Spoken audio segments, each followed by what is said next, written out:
Hello viewers, আপনারা এখন যে মাছটি দেখতে পাচ্ছেন সেটি হলো আমাদের দেশীয় ভাষায় বলা হয় বিদেশি মাগুর।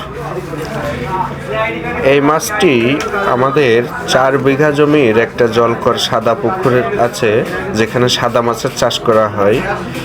সেখানে তেলাপিয়া প্লাস রাশিয়ান ঢেপা মিনার কাপ যেটাকে বলে, সেটা বাচ্চা তুলছিল। 50 পিস মাছ দিছিলাম। 10 কেজি 300 গ্রাম এটার ওজন। এটা আজকে রান্না করা হয়েছে। এই যে দেখুন, খাইতে যে কি টেস্ট ভাই, বললে বিশ্বাস করবেন না। মনে হচ্ছে যেন একেবারে খাসির মাংস দিয়ে ভাত খাচ্ছি। সত্যি অসাধারণ।